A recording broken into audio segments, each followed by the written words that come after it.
সুখেন্দু শেখর রায়, প্রকাশ চিক বড়াইক এবং সুস্মিতা দেব, এই তিনজন ঘাসফুল ছেড়ে পদ্মাসনে বসে রাজ্যসভার সাংসদ ইতিমধ্যেই হয়ে গিয়েছেন।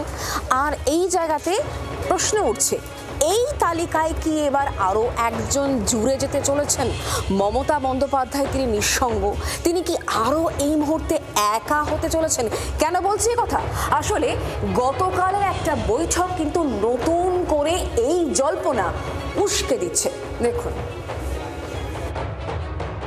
এত অনৈতিক ব্যাপার স্যাপার ওই দলের সামনে আসছে যে অনেকেই কিন্তু আমাদের সঙ্গে যোগাযোগ করছেন, এবং এটা ঘটনা যে দুজন যোগাযোগে আছেন।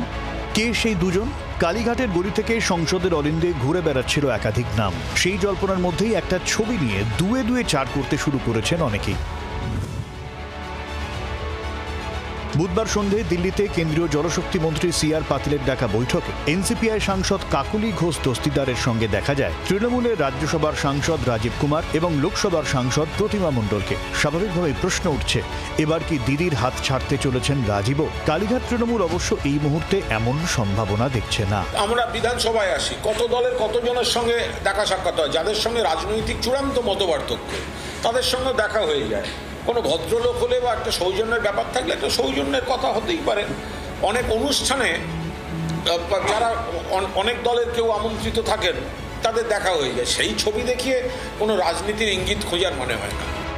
গত মার্চে কোয়েল মল্লিক, মানেকা গোস্বামী, বাবুল সুপ্রিয়র সঙ্গে রাজীব কুমারকে রাজ্যসভার প্রার্থী করেছিলেন মমতা বন্দ্যোপাধ্যায়। রাজীব বরাবরই মমতার ঘনিষ্ঠ বৃত্তে ছিলেন। রাজীব কুমারের বাড়িতে সিবিআই হানার প্রতিবাদে ধর্মতলায় ধর্নায় বসেছিলেন মমতা। কর্মজীবনের শেষে রাজীবকে রাজ্য পুলিশের ডিজিও করেছিলেন তৎকালীন মুখ্যমন্ত্রী। তৃণমূলের ভরাডুবির পরেও 21শে জুলাই মমতার মঞ্চেও হাজির ছিলেন রাজীব।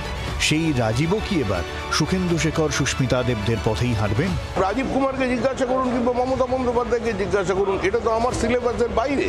আমি শুধুমাত্র পশ্চিমবঙ্গ রাজ্য বিজেপির কথা বলতে পারি। আমার দলের থেকে যারা মন্ত্রী হয়ে গেছেন সেই জায়গায় সংগঠন কী করে কাজ করবে, কাকে নিয়ে আসা হবে, এ নিয়ে প্রশ্ন হতে পারে, কিন্তু এটা অন্য দলের বিষয়। আমি কেন অন্যের রান্নাঘরে ঢুকতে যাব? রাজীবের সঙ্গে জয়নগরের তৃণমূল সাংসদ প্রতিমা মণ্ডলকে নিয়েও নতুন করে চর্চা। কাকলির সঙ্গে বৈঠকে দেখা গেছে তাঁকেও। মাস দুয়েক আগে এই প্রতিমায় জানিয়েছিলেন তিনি কাকলি শিবিরে নন, আছেন মমতার পাশেই। अभी मैं एमपी हूँ, तृणमूल कांग्रेस का दल के साथ हूँ। ममता दीदी जो हमारा नेत्री है, अभी तो मैं विक्षिप्त दल में नहीं गई हूँ।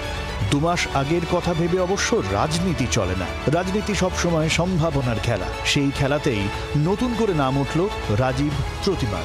রাজীব চক্রবর্তীর রিপোর্ট, জি 24 ঘন্টা।